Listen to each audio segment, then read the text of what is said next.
जब पूरी दुनिया में तेल की कीमतें बढ़ रही हैं और मिडिल ईस्ट में तनाव की वजह से हालात मुश्किल होते जा रहे थे, तब नेपाल ने एक ऐसा फैसला किया जिसने सबका ध्यान खींच लिया। भारत की तर्ज पर नेपाल सरकार ने भी आम जनता को महंगाई से राहत देने के लिए पेट्रोलियम उत्पादों पर टैक्स कम करने का फैसला किया है। नेपाल सरकार ने पेट्रोल और डीजल पर टैक्स में बड़ी कटौती कर दी है। नेपाल की नई सरकार ने पेट्रोलियम उत्पादों को लेकर बड़ा फैसला लिया है। मंगलवार को हुई कैबिनेट बैठक में पेट्रोल, डीजल और केरोसिन पर लगने वाले कस्टम ड्यूटी और इंफ्रास्ट्रक्चर टैक्स में 50% की कटौती को मंजूरी दे दी है। यह फैसला सीधे आम जनता को राहत देने के लिए लिया गया है ताकि बढ़ती महंगाई के बीच लोगों पर बोझ कम किया जा सके। सरकार की तरफ से बताया गया कि यह फैसला जल्द ही नेपाल गजट में प्रकाशित किया जाएगा और इसके बाद नई दरें लागू हो जाएंगी। इस कदम को भारत सरकार के हालिया फैसलों से भी जोड़ा जा रहा है, क्योंकि भारत ने भी पेट्रोल और डीजल पर एक्साइज ड्यूटी में कटौती की थी। अगर मौजूदा टैक्स की बात करें तो नेपाल में पेट्रोल पर करीबन 25 नेपाली रुपए प्रति लीटर कस्टम ड्यूटी लगती है, जबकि डीजल पर लगभग 12 रुपए प्रति लीटर टैक्स है। इसके अलावा दोनों पर 10 रुपए प्रति लीटर का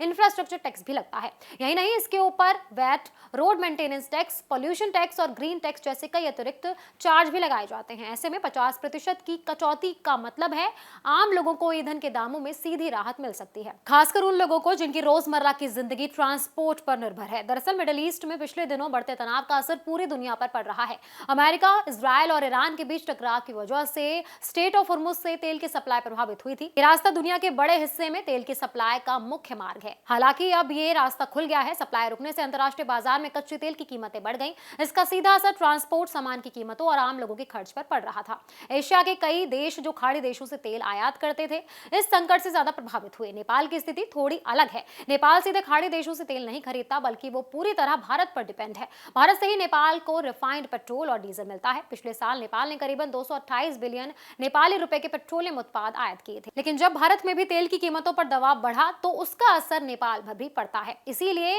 नेपाल सरकार ने समय रहते ये फैसला लिया ताकि जनता को राहत मिल सके। विशेषज्ञों का मानना है कि ये कदम महंगाई को कंट्रोल करने में मदद कर सकता है। साथ ही ट्रांसपोर्टेशन की लागत कम होने से बाकी जरूरी चीजों के दाम भी कुछ हद तक स्थिर हो सकते हैं।